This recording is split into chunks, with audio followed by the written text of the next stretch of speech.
Drogi widzu, jeśli film Ci się spodoba, to koniecznie zasubskrybuj mój kanał, zostaw lajka pod tym filmem oraz napisz komentarz. Cześć! Witam Was wszystkich bardzo serdecznie. Z tej strony Boruś. W poprzednim odcinku omówiliśmy sobie historię województwa wielkopolskiego. Dziś opowiemy sobie o największym oraz najbardziej zaludnionym województwie, czyli o województwie mazowieckim. Jeszcze jedna sprawa, moi drodzy. Prosiłbym Was, abyście napisali w komentarzu, czy chcecie dalsze odcinki z serii województw. Na koniec wstępu odczytam zwycięski komentarz mijającego tygodnia. Autorem tego komentarza jest użytkownik Deformat, który napisał: ciekawa seria, może coś więcej o kosmosie. Wybrałem ten komentarz, ponieważ nowe filmy o kosmosie to bardzo dobry pomysł i zamierzam takie filmy zrobić. Dobrze, teraz przejdźmy do odcinka. Województwo mazowieckie spośród wszystkich 16 województw w Polsce jest największe pod względem zarówno terytorialnym oraz pod względem ilości mieszkańców. Jego powierzchnia wynosi 35 tysięcy km², a mieszka tam około 5,5 miliona ludzi. Nie zawsze jednak Mazowsze miało takie terytorium jak dziś. Niegdyś duża część Podlasia należała do Mazowsza, a południe dzisiejszego województwa mazowieckiego nie należało do niego. Ale jak toczyło się życie Mazowszan i jak się zmieniało Mazowsze na przestrzeni 1000 lat?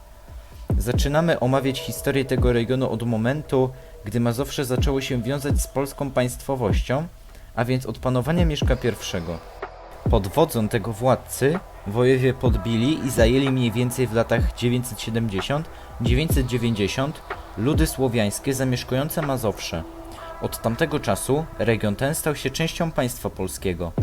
W roku 1038 czeski książę Brzetysław najeżdża Polskę, wskutek czego nasz kraj dzieli się na kilka części. Mazowsze znów staje się pogańskie. Jednak już po 9 latach Kazimierz Odnowiciel odbudowuje Polskę i włącza w jej skład Mazowsze. Region ten w początkowych fazach istnienia Polski był w odróżnieniu od Wielkopolski na granicy, więc nie mógł się tak bardzo beztrosko rozwijać. Istniała bowiem zawsze możliwość, że albo Ruś ze wschodu, albo Prusowie z północy zaatakują ziemię Mazowsza. Warto też dodać, że wówczas nie istniała jeszcze Warszawa, wielki ośrodek handlowy. Jedynym dużym miastem w tym regionie był Płock.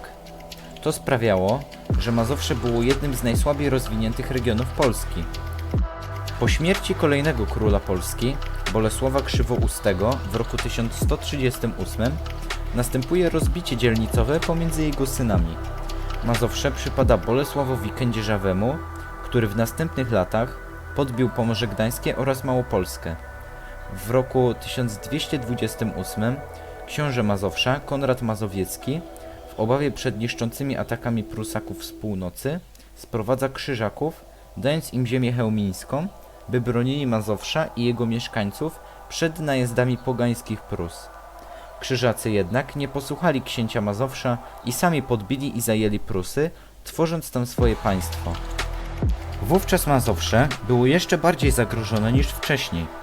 Po tych wydarzeniach następują 3 najazdy mongolskie w latach 1240, 1259 oraz 1287, jednak Mazowsze nie ucierpiało w ich skutek. W 1320 roku Władysław Łokietek koronuje się i tworzy Królestwo Polskie, jednak Mazowsze nie wchodzi w jego skład. Jest jedynym niezależnym księstwem Piastów z czasów rozbicia dzielnicowego, które nie jest częścią Polski, ponieważ Śląsk został zajęty przez Czechów. Jednak część Mazowsza, region Płocka w latach 1329-1336 jest lennem czeskim. Po tym okresie Płock znów jest częścią Mazowsza. Region ten staje się coraz silniejszy, gdy powstaje m.in. Warszawa. W XIV wieku Mazowsze zostaje przyłączone do Polski przez Kazimierza Wielkiego i rośnie w siłę. Nowe możliwości związane z handlem wzbogacają tamtejszą szlachtę, kupców i handlarzy. W następnych latach zakon krzyżacki zajmuje tereny ziemi wiskiej, części Mazowsza. Podczas wojny 13-letniej pomiędzy Polską a zakonem to z terenów Mazowsza atakują wojska polskie. Dotyczy to m.in. bitwy pod Grunwaldem. Ostatecznie wygrana wojna zapewnia bezpieczeństwo przed najazdami ze wszystkich stron. Mazowsze rozwija się bez żadnych przeszkód. W W 1609 roku Zygmunt III Waza przenosi stolicę Polski z Krakowa do Warszawy. Po kilkudziesięciu latach następuje potop szwedzki w latach 1655-1660, podczas którego Szwedzi mordują i plądrują całe Mazowsze. Gdy kryzys zostaje zażegnany, ludność Mazowsza odbudowuje budynki zniszczone po potopie. Nie było jednak wystarczająco dużo czasu na odbudowę, ponieważ po około 100 latach doszło do pierwszego rozbioru Polski. Mazowsze zostało zajęte przez Królestwo Prus w roku 1795 podczas ostatniego rozbioru Polski. Jednak już po nieco ponad dekadzie powstało Księstwo Warszawskie jako państwo sojusznicze Napoleona Bonapartego. Wolność ta trwała jednak zaledwie 6 lat, do roku 1813, kiedy Rosjanie wkraczają do Polski i rozwiązują Księstwo Warszawskie. Od tamtego czasu Mazowsze znajduje się w rękach rosyjskich. Trwa to do roku 1914, kiedy Niemcy podczas wojny z Rosją zajmują Warszawę. Potem w roku 1918 państwo polskie odradza się na nowo, a jego stolicą jest Warszawa.